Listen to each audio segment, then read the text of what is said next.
الله أكبر الله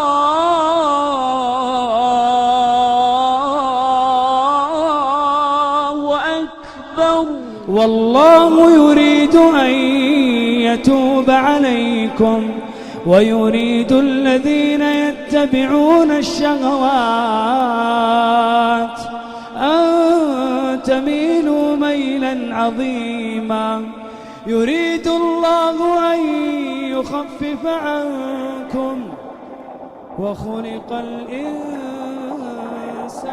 ضعيفا. بسم الله الرحمن الرحيم. إن الحمد لله نحمده ونستعينه ونستغفره ونعوذ بالله من شرور أنفسنا ومن سيئات أعمالنا. من يهده الله فلا مضل له ومن يضلل فلا هادي له.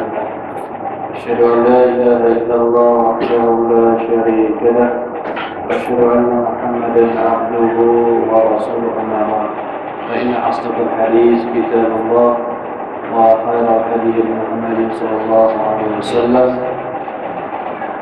وشر الأمور محدثاتها وكل محدثة بدعة وكل بدعة ضلالة وكل ضلالة في النار. Ikhwani fi din rahimakumullah, para jemaah yang dirahmati Allah Subhanahu wa taala. Alhamdulillah, bersyukur kita kepada Allah Subhanahu wa taala atas segala nikmat yang Allah anugerahkan kepada kita, terutama nikmat Islam dan nikmat iman. Alhamdulillah, pada malam Jumat ini sekali lagi kita dapat berkumpul di masjid ini untuk menyambut seruan Allah Subhanahu wa taala, melaksanakan tugas kita sebagai hamba Allah Subhanahu wa taala.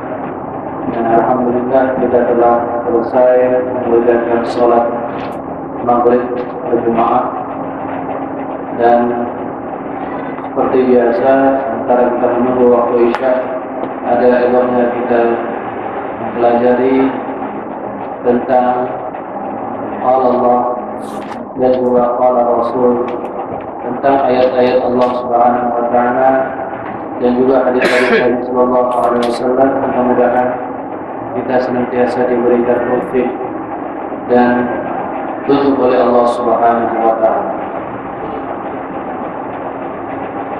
Kita akan mempelajari beberapa hadis di dalam kitab Riyadhus Shalihin yang ditulis oleh Imam An-Nawawi rahimahullah, bab al-mujahadah.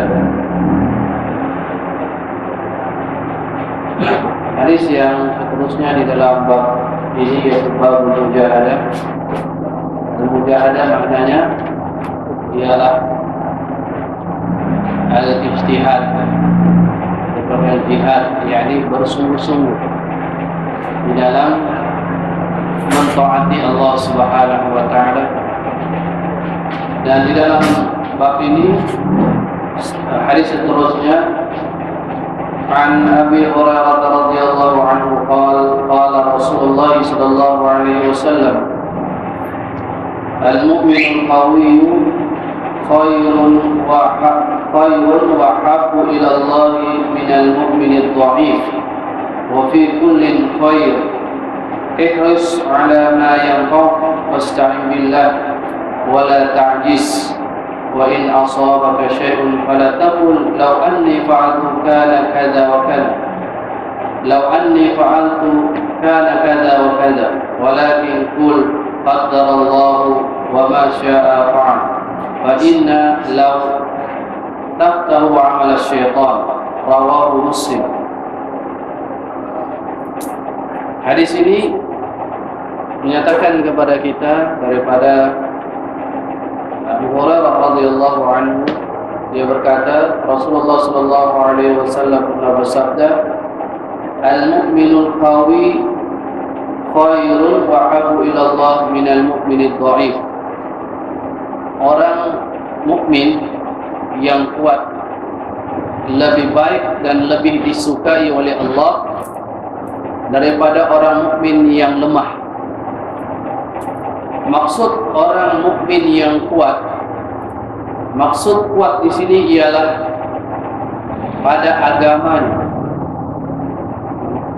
terutamanya pada agamanya, pada imannya. Nah, maknanya di sini ialah orang mukmin yang kuat imannya, yang kuat agamanya, lebih baik dan lebih disukai oleh Allah daripada orang mukmin yang lemah, yakni yang lemah imannya, yang lemah agamanya.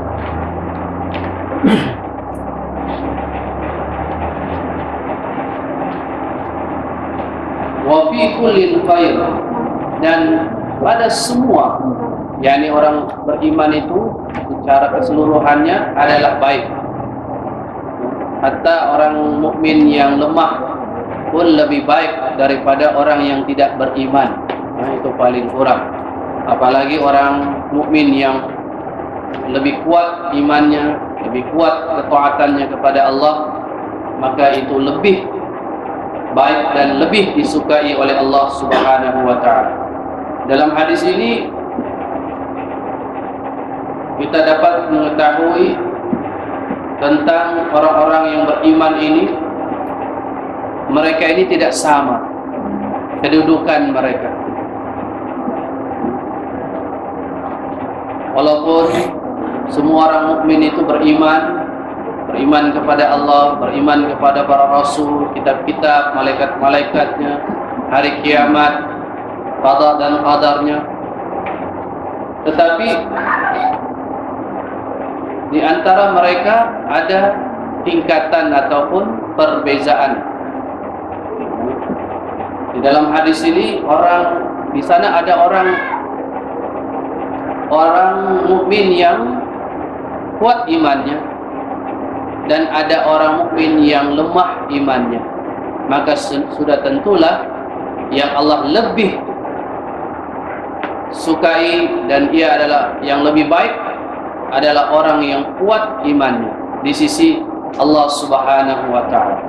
Dan juga kita dapat memahami bahwasanya iman itu adalah ucapan dan amalan. Ucapan dan amalan. Dia boleh bertambah apabila seseorang itu melakukan ketaatan kepada Allah, iman itu akan bertambah dan bertambah.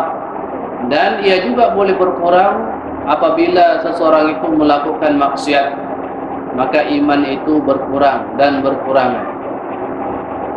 Jadi hendaklah kita bersungguh-sungguh untuk senantiasa memastikan keimanan kita ini bertambah, bukan sebaliknya berkurangan.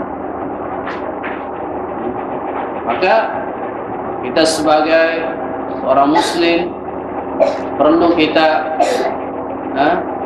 berusaha semampu yang kita boleh untuk mendapatkan kedudukan orang-orang yang beriman, yang kuat iman mereka, yang kuat iman mereka. Dan ia tidak dapat tercapai kecuali apabila seorang itu berusaha. Sebab iman itu bukanlah angan-angan, bukanlah khayalan, tetapi iman itu adalah perkara yang dibenarkan oleh hati, perkara yang diyakini oleh hati, dan ia dibenarkan melalui amalan. Jadi sudah tentulah orang-orang di kalangan orang yang beriman itu ada tingkatan, ada perbezaan, ada yang kuat imannya dan ada yang lemah imannya. Dan sudah tentulah orang yang kuat imannya, kemudian dari segi fisiknya, tubuh badannya, juga dia maknanya sehat, cergas, maka ia merupakan juga kebaikan. Jadi gabungan kekuatan iman dan juga fisik ini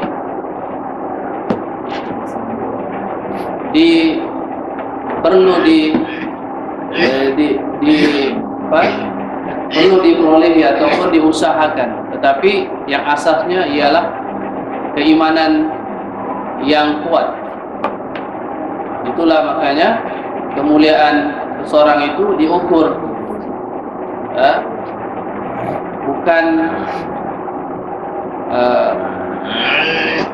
rupanya, bukan pangkatnya, bukan hartanya, bukan kedudukannya, bukan tubuh badannya, tetapi dengan diukur dengan ketakwaannya.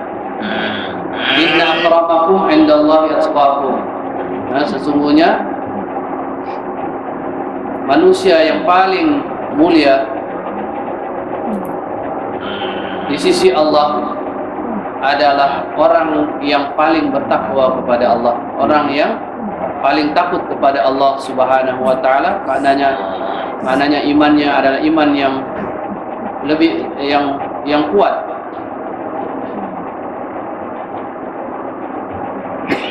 Dan kekuatan dan kelemahan iman ini bergantung sejauh mana seseorang itu berusaha ataupun bermujahadah. Kalau mujahadahnya sedikit, maka tentulah dia akan memperoleh iman mengikut kadar usahanya. Tapi kalau dia betul-betul bersungguh-sungguh bermujahadah dalam mentaati Allah, maka tentulah imannya akan lebih kuat. Seterusnya Nabi sallallahu alaihi wasallam mengatakan, ihris ala ma yanfa'u.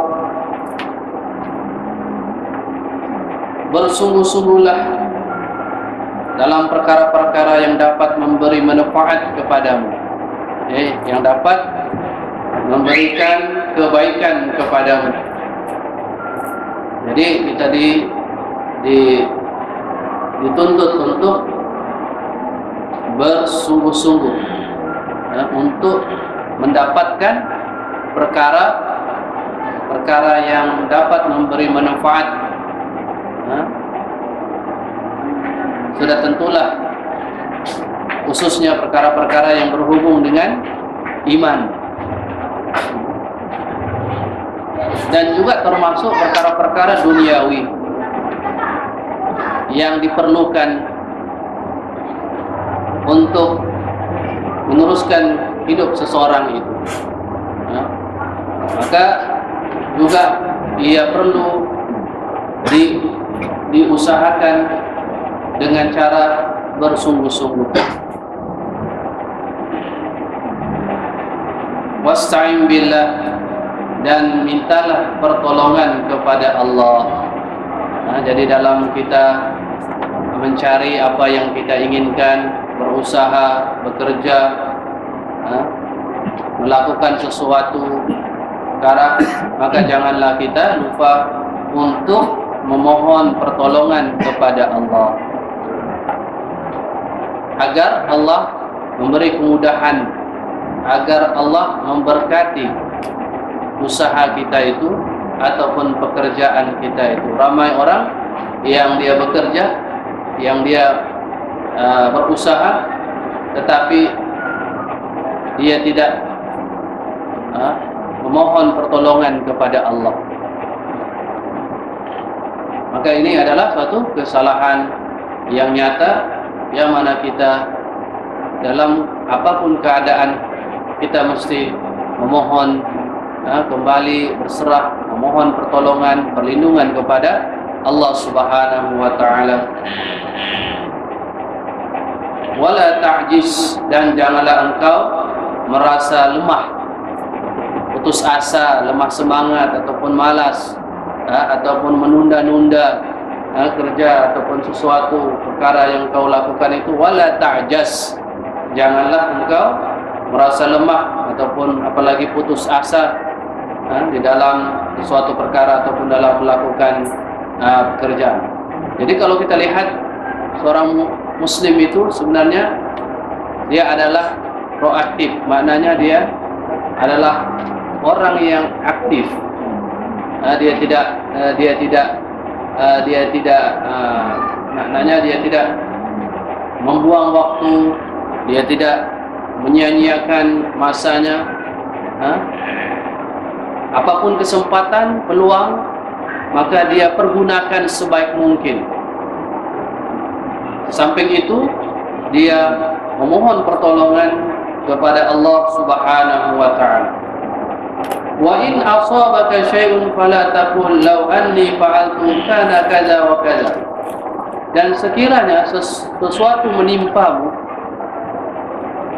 maka janganlah engkau ucapkan, jikalau aku melakukan, maka tentulah ia akan demikian dan demikian. Jadi ucapan ini tidak seharusnya diucapkan.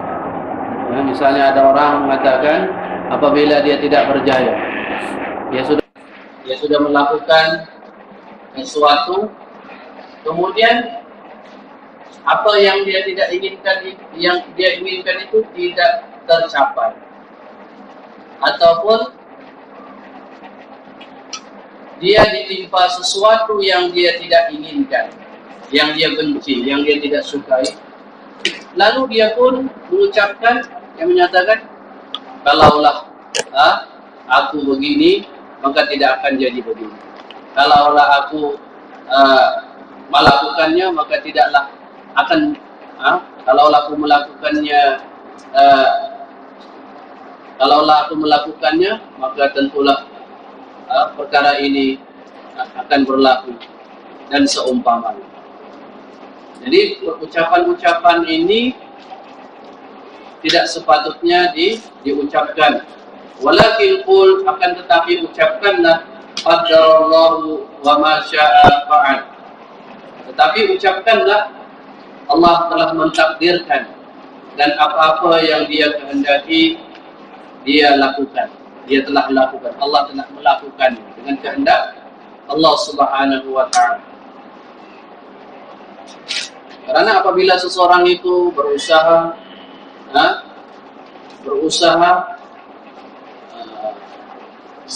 sebaik mungkin, kemudian dia serahkan urusannya kepada Allah Subhanahu wa ta'ala.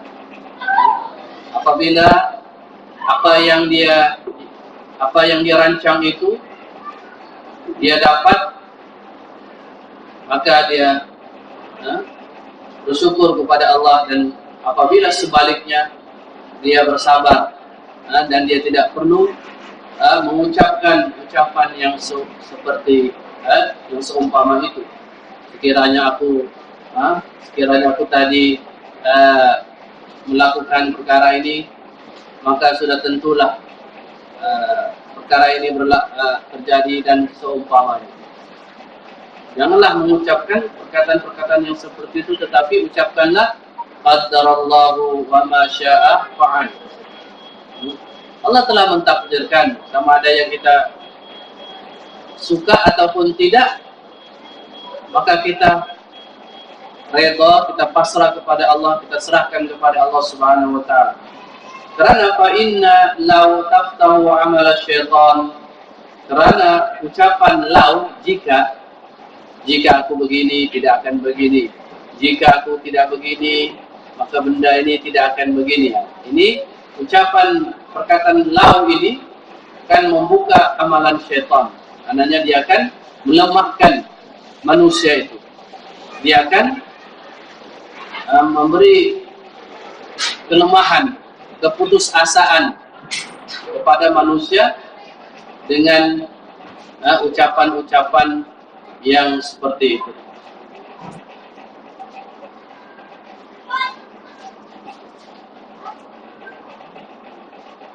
Jadi seorang muslim dia perlu meneruskan kehidupan, dan dia tidak boleh putus asa ataupun menyesal di atas apa yang dia tidak perolehi, tetapi dia senantiasalah berijtihad, melakukan yang terbaik, disertai memohon pertolongan kepada Allah Subhanahu wa taala dan menyerahkan perkara itu kepada Allah Subhanahu wa taala, sama ada natijahnya dia suka ataupun tidak suka, kesemuanya itu adalah daripada Allah Subhanahu wa taala, maka dia perlu menerima dengan lapang dada, bersyukur dan bersabar.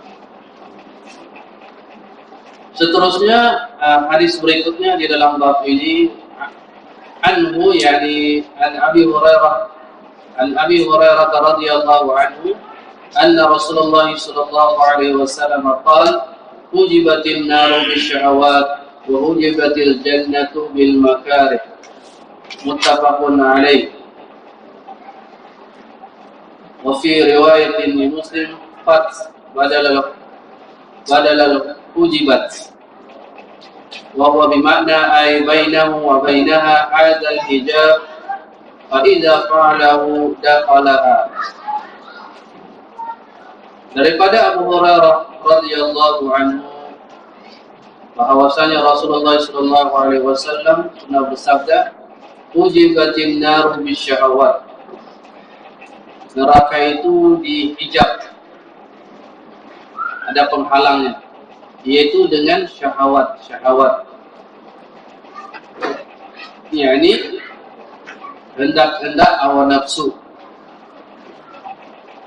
yang disukai oleh hawa nafsu, artinya dalam rangka perkara-perkara yang dibenci oleh Allah Subhanahu wa taala, perkara-perkara yang munkar, perkara-perkara yang keji. Begitu juga syahwat ini menyukai agar tidak melakukan perintah-perintah Allah. Jadi neraka ini dihijab dengan syahwat, dengan kehendak-kehendak hawa nafsu. Maknanya di sini neraka itu ada hijab, ada dia punya dinding. Bagaimana terbukanya dinding itu? Ialah apabila seseorang itu menurut hawa nafsunya, menurut syahwatnya. Apabila dia menurut syahwat, kehendak-kehendak syahwatnya yang mengajak dia kepada kejahatan, perkara-perkara yang dibenci oleh Allah Subhanahu wa taala, maka hijab neraka itu terbuka. Begitu juga wa hujibatil jannatu bil makar, manakala surga itu juga dihijab, ada dia punya dinding, ada punya halangan, penghalang, hijab dia. Bilakah ia terbuka? Bil makarih, yaitu apabila seseorang itu melakukan perkara-perkara yang dibenci oleh hawa nafsunya, yang tidak disukai, yang tidak disenangi oleh hawa nafsunya. Misalnya hawa nafsu, nafsu syahwat ini dia suka untuk tidak melakukan perintah Allah misalnya. Tetapi apabila seseorang itu melawan dan mengatasi nafsu syahwatnya itu, lalu dia tetap meneruskan dan melaksanakan perintah solat yang wajib, maka itulah suatu perkara yang tidak disenangi oleh syahwat. Tetapi apabila dia dapat melakukan itu, maka terbukalah hijab surga. Jadi maknanya orang muslim, orang yang beriman di dunia ini, mereka ini diumpamakan di dalam penjara. Maknanya mereka perlu menahan diri mereka dari perkara-perkara yang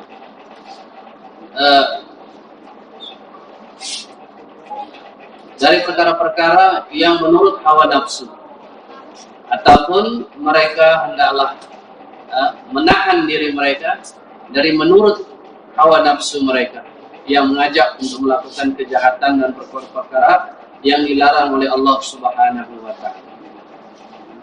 Jadi Allah Subhanahu wa taala telah menetapkan hukum dan batas-batas agama.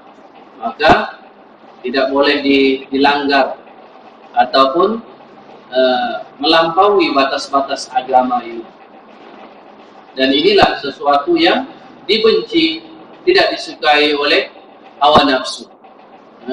Misalnya kalau orang ingin pergi sholat misalnya, ataupun mengerjakan perintah Allah, maka ada rasa berat yang di dalam hati. Nah, itu perkara yang tidak disukai oleh hawa nafsu. Tetapi kalau pergi ke tempat-tempat hiburan misalnya, tempat-tempat yang haram, maka syahwat menyukainya. Nafsu betul-betul senang dan suka tentang perkara-perkara yang melalaikan ataupun perkara-perkara dosa ataupun maksiat. Jadi maknanya di sini ialah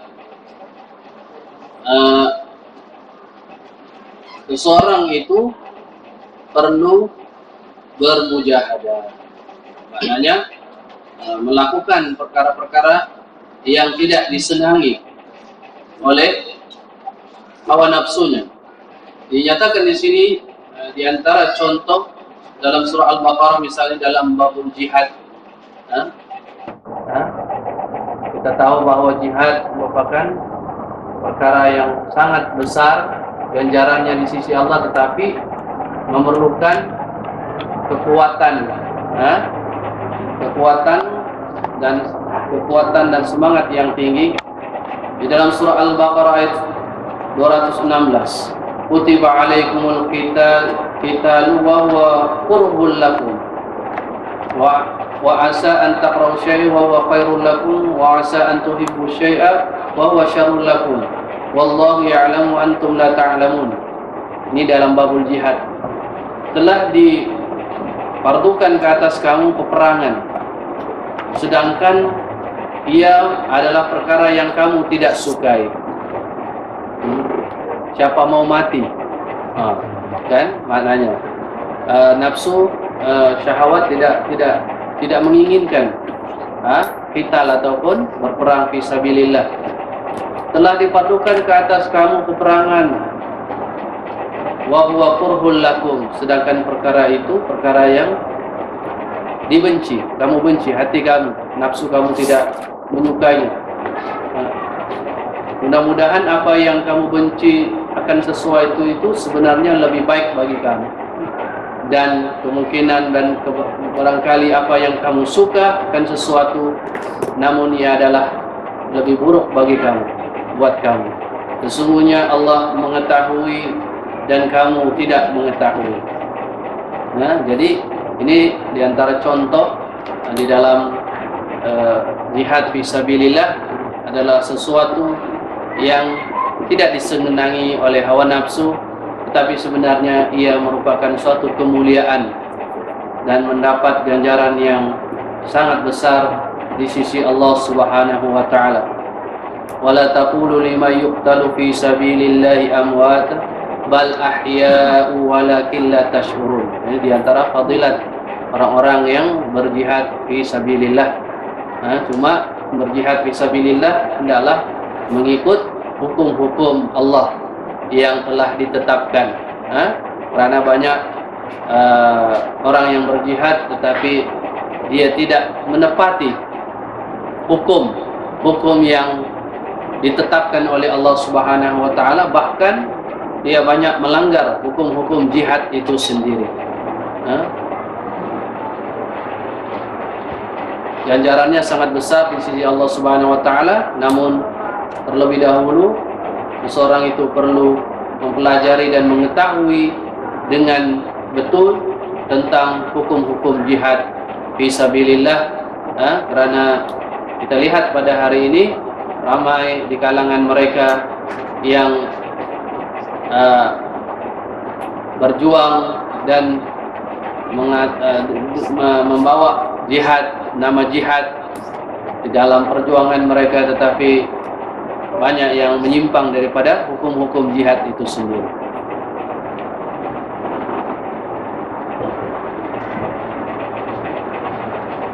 Seterusnya dalam bab ini kita beralih kepada hadis yang berikutnya di sini. An Abi Abdullah Hudzaifah bin Yaman radhiyallahu anhuma qala shallaitu ma'an nabiy sallallahu alaihi wasallam zata lailatin faftataha al-baqarah faqultu yarka'a inda mi'ah ثم مضى فقلت يصلي بها في ركعة فمضى فقلت يرقى بها ثم افتتح النساء فقرأها ثم افتتح الإمران فقرأها يقرأ مترسلا إذا مر بآية فيها تسبيح سبها وإذا مر بسؤال سأل وإذا مر بتعوذ تعوذ ثم ركع فجعل يقول سبحان ربي العظيم فكان ركوعه نحوا من قيامه ثم قال سمع الله لمن حمده ربنا لك الحمد ثم قام قياما طويلا قريبا مما ركع ثم سجد فقال سبحان ربي الأعلى فكان سجوده قريبا من قيامه رواه Muslim. Hadis ini menggambarkan bagaimana ibadatnya Nabi Sallallahu Alaihi Wasallam yang begitu panjang.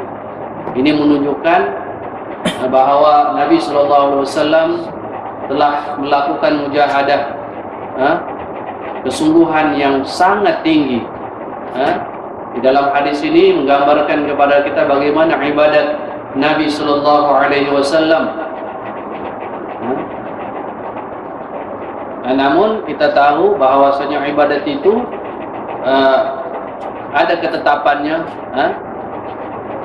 ada hukumnya. Seseorang itu perlulah memerhatikan tentang perkara-perkara ibadat, terutama hukum-hukum dalam sesuatu ibadat. Dan di dalam hadis ini kita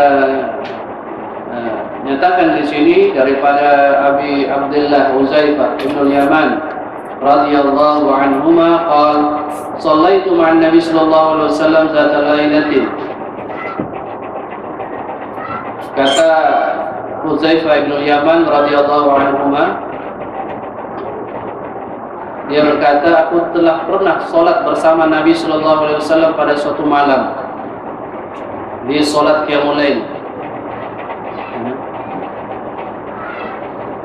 yang mana solat qiyamul lail ini yang biasanya dilakukan oleh Nabi sallallahu alaihi wasallam sendiri, tapi kadang-kadang ada juga sahabat yang turut serta solat bersama Nabi sallallahu alaihi wasallam, tetapi ianya tidaklah dilakukan secara terus-menerus.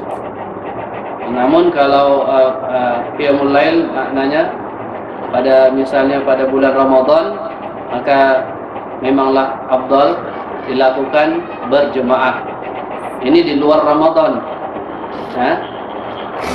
Jadi Hudzaifah bin Yaman pernah solat bersama Nabi sallallahu alaihi wasallam pada suatu malam, yaitu solat qiyamul lail. Dan bukan saja Hudzaifah bin Yaman, sahabat-sahabat yang lain pun pernah solat bersama Nabi sallallahu alaihi wasallam. Faftatahal al-Baqarah. Nabi sallallahu alaihi wasallam pun memulakan dengan membaca surah Al-Baqarah. Sudah tentulah selepas surah Fatihah lah. Surah Al-Baqarah. Faqultu yarqa indal mi'ah. Aku mengatakan dia akan rukuk ketika sampai ayat yang ke-100. Surah Al-Baqarah ini dia ada 200 berapa? 200 lebih ayat kan? Jadi dia menyatakan, Hudzaifah menyatakan, aku menjangka Nabi ini akan rukuk apabila sampai ayat yang ke-100 berapa? Berapa nih? Surah Al-Baqarah ini ayatnya 286 ayat. Jadi Nabi membuka ini masih rakaat pertama. Dia membaca setelah Al-Fatihah surah Al-Baqarah. Kemudian kata Huzaifah menjangkakan bahwa Nabi ini ruku apabila sampai ayat yang ke-100 surah Baqarah. Summa madha, namun Nabi SAW terus membaca. Artinya melebihi ayat 100, kemudian dia terus baca. Faqultu yusalli biha fi rak'atin. Maka aku pun mengatakan kemungkinan Nabi salat nih dalam satu rakaat dia membaca surah Al-Baqarah sepenuhnya. Dia menjagakan mungkin kalau begitu Nabi ini akan menghabiskan surah Al-Baqarah dalam satu rakaat ini. Famadha. Namun Nabi tidak berhenti. Apabila sudah habis surah Al-Baqarah 286 ayat, dia sambung lagi, dia belum ruku. Dia mula lagi, dia sambung lagi dengan membaca surah An-Nisa. Baqarah summa qata Ali Imran. Kemudian sampai habis surah An-Nisa. Kemudian dia setelah surah An-Nisa dia membaca lagi surah Al-Imran.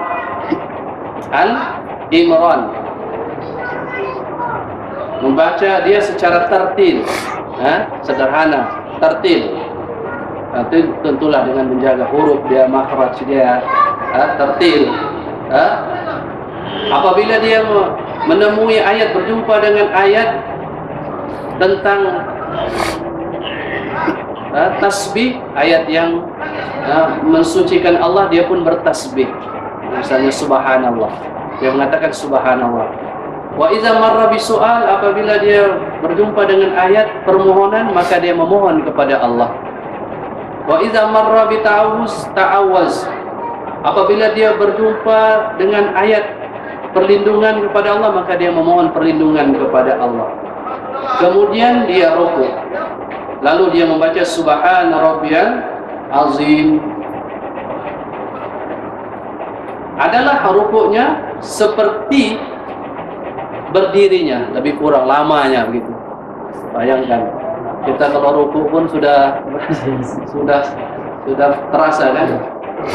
Kemudian setelah itu dia bangkit dan baca sami Allahu liman hamidah rabbana lakal hamd. Kemudian dia berdiri. Setelah ruku dia belum lagi sujud. Dia berdiri panjang lebih kurang lamanya seperti dia ruku tadi. Kemudian dia sujud dan membaca subhana rabbiyal a'la, dan adalah sujudnya lebih kurang dengan berdirinya, artinya lamanya. Bayangkan, salat Nabi sallallahu alaihi wasallam. Kalau kita ni mungkin tidak mampu kita cepat begini, kan? 3 surah dalam satu rakaat. Pertama tadi surah apa? Surah Al-Baqarah, kemudian An-Nisa, kemudian Al-Imran. Oke, lepas surah Al-Baqarah sepatutnya surah apa? Al-Imran. Di sini An-Nisa. Kemudian baru Al-Imran. Berarti di sini boleh membaca surah itu tidak dengan tertib. Ada satu cerita waktu saya di airport KL. Jadi biasalah di airport ni ada surau. Jadi kita sholat sana. Jadi orang semua tunjuk saya jadi imam. Jadi apabila saya baca mungkin surah sholat maghrib. Saya baca rakaat yang pertama, saya tidak ikut tertib. Ada orang di belakang, subhanallah, subhanallah. Jadi saya tidak tahu apa yang subhanallah. Kan subhanallah, dia kata subhanallah. Kemudian saya pun tidak tahu apa yang subhanallah. Saya ulang lagi surah itu, dia kata subhanallah. Nah, kemudian saya pun teruskan sajalah. Lepas sholat itu dia panggil saya. Dia yang suruh dia jadi imam, suruh. Jadi dia kata kau baca tidak bertertib. Misalnya lepas setelah mudahnya selepas qul huwallahu ahad. Selepas qul huwallahu ahad apa tertibnya? Qul a'udzu birabbil falaq. Umpamanya contohnya saya baca qul a'udzu birabbil falaq dulu, baru qul huwallahu ahad. Contohnya begitulah, tidak tertib. Jadi dikatakan panggil. Saudara bilangnya, kenapa baca tidak tertib? Perlu katanya baca tertib, dengan tertib. Dia kata, saya kata mana dalilnya? Memanglah dia kata dia tidak ada dalil lah, dia kata memang begitu, dia kata mesti tertib. Nabi dia kata, dia sebutlah Nabi membaca begini-gini. Iyalah saya kata jadi saya kata saya pun saya ringkaskan. Jadi tapi kan salat, jadi kalau tetapi salat yang tidak tertib itu sah atau tidak?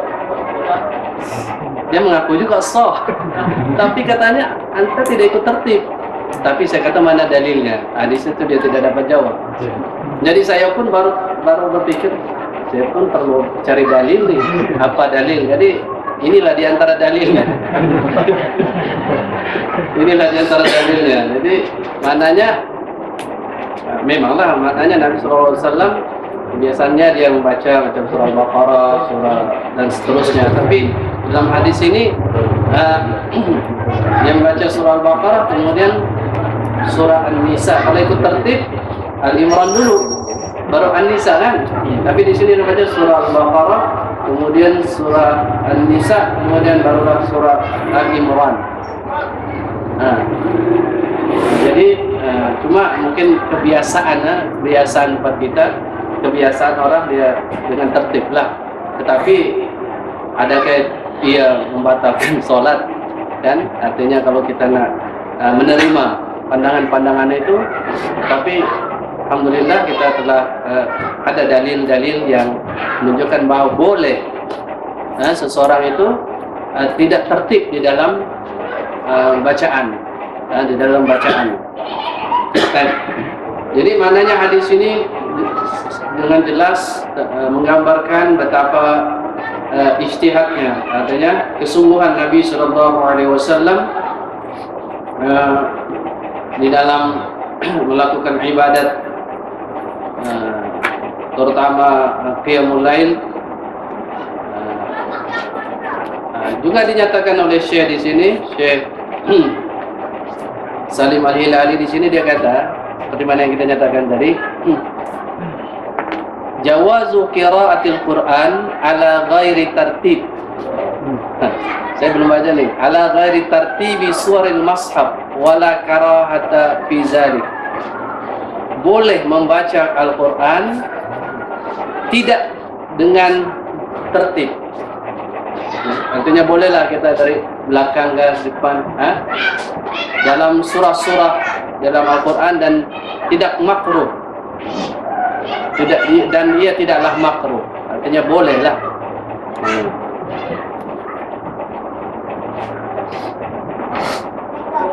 Kemudian di mana Nabi sallallahu alaihi wasallam, bagaimana Nabi membaca Al-Quran ini dengan tadabbur. Sebab apabila dia menjumpa ayat yang mensucikan Allah, dia pun mensucikan Allah dengan mengatakan subhanallah. Apabila Nabi berjumpa dengan ayat permohonan, maka Nabi pun memohon permintaan itu kepada Allah. Apabila Nabi bertemu dengan ayat bermohon perlindungan, maka Nabi pun memohon perlindungan kepada Allah. Berarti Nabi membaca dengan penuh tadabbur, dengan penuh penghayatan, pemahaman, dan ini juga sangat membantu seseorang itu untuk khusyuk dia di dalam solatnya. Kemudian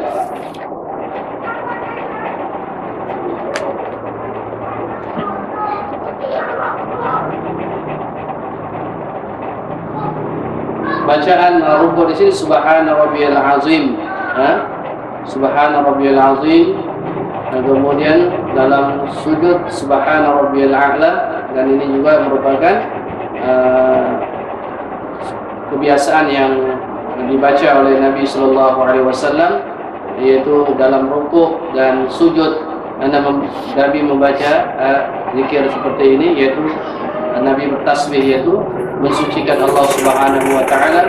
Subhana rabbiyal azim, suci Tuhanku yang maha agung. Dalam sujud, subhana rabbiyal a'la, maha suci Tuhanku yang maha tinggi.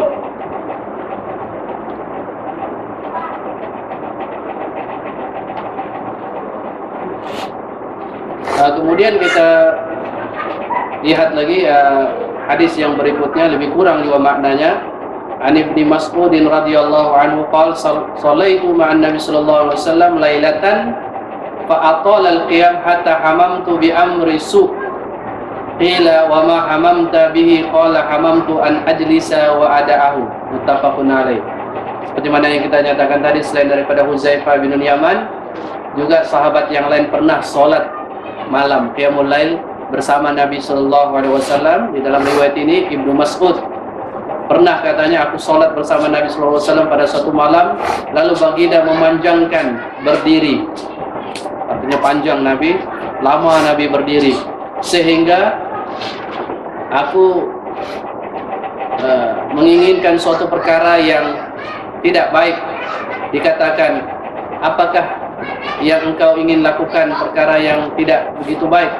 Maka dia menyatakan, aku ingin duduk dan meninggalkan Nabi. Terlalu penat sampai dia tidak melakukan perkara itu, yaitu duduk dan meninggalkan. Artinya mufarakalah daripada Nabi sallallahu alaihi wasallam. Sebab apa? Sebab panjangnya berdirinya Nabi sallallahu alaihi wasallam. Jadi kalau memang panjang, kalau biasa memang sesuatu yang tidak biasa dilakukan, maka memanglah perkara itu perkara yang akan menimbulkan misalnya kepenatan. Kadang-kadang kaki pun bergegar. Ada satu ketika kita sholat gerhana, panjang imam tu baca sampai ada yang cabut, ada yang bergetar kaki, panjang untuk bacaan, sebab kita tidak biasa. Jadi ini merupakan bagaimana Nabi Sallallahu Alaihi Wasallam bersungguh-sungguh di dalam melaksanakan sholat qiyamul lail. Dan seperti mana yang kita nyatakan tadi, kalaulah kita telah mengetahui gambaran bagaimana solatnya Nabi Sallallahu Alaihi Wasallam, maka sudah tentulah bagaimana ada orang yang mungkin tidak sanggup mencontohi ataupun mengikut apa yang dilakukan oleh Nabi Sallallahu Alaihi Wasallam,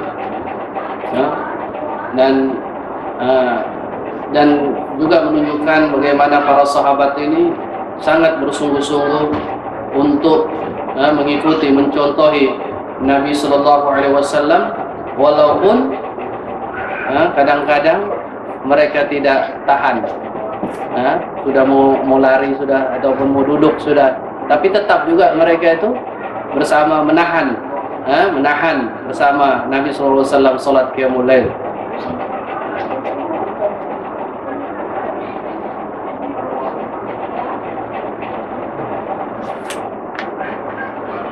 Kemudian kita beralih kepada hadis yang berikutnya. Kita bacakan satu hadis lagi lah. An Anas radhiyallahu anhu an Rasulillah sallallahu alaihi wasallam qala yasba'ul maita salasatun ahluhu wa maluhu wa amaluhu wa yarji'u usnani wa yabqa wahidun yarji'u ahluhu wa maluhu wa yabqa amaluhu. Muttafaqun alaih.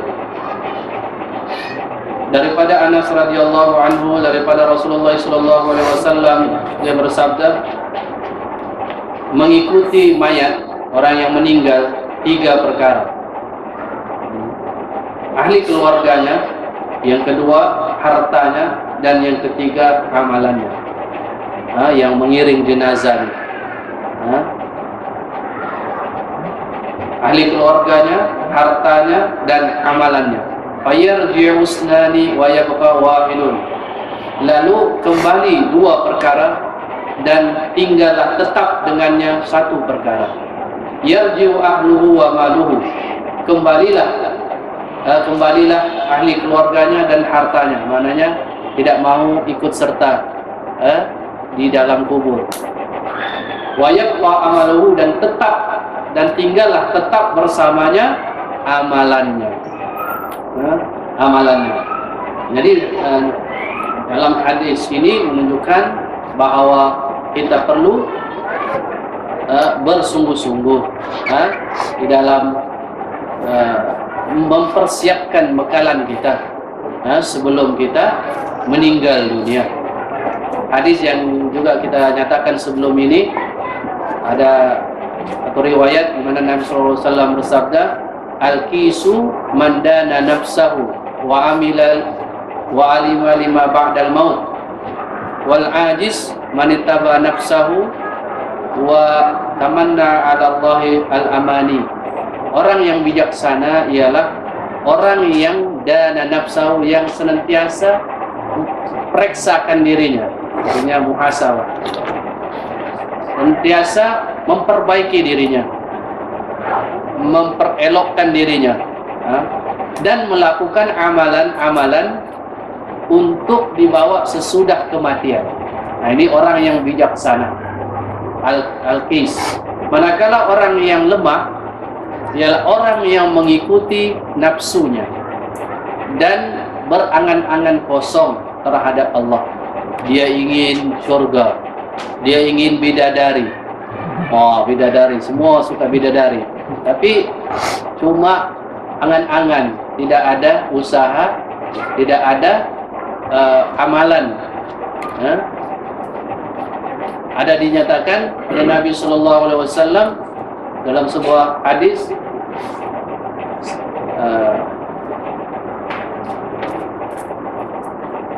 dia kata manita masa man salaka tariqan yaltamisu fihi ilman sahhalallahu lahu bihi tariqan ilal jannah. Atau kama qala Nabi sallallahu alaihi wasallam, siapa yang menempuh satu jalan dengan cara menuntut ilmu, mempelajari ilmu Allah, maka Allah mudahkan untuknya jalannya ke syurga. Jadi ini di antara jalan ke syurga yang Allah dan Rasulnya telah menyatakan bahwasanya di antara jalan yang memudahkan seseorang itu ke syurga ialah dengan menuntut ilmu, dengan mempelajari agamanya. Karena dengan itu dia dapat melaksanakan ibadah ketaatannya berdasarkan kepada ilmu Allah, ilmu wahyu yang Allah syariatkan, perintahkan kepadanya. Jadi inilah yang dapat kita sampaikan untuk malam Jumat ini. Mudah-mudahan apa yang kita pelajari sedikit sebanyak memberi ilmu yang bermanfaat kepada kita, dan mudah-mudahan Allah memberikan taufik dan hidayahnya serta istiqamah di dalam mentaatinya. Aqulu qawli wa aqulu qawli hadza wa astaghfirullah li wa lakum. Wassallallahu ala Muhammad wa ala alihi wa sahbihi wasallam. Alhamdulillahi rabbil alamin. Wassalamualaikum warahmatullahi wabarakatuh.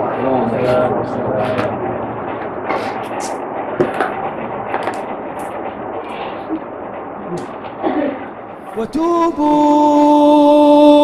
إلى الله جميعا أيها المؤمنون لعلكم تفلحون.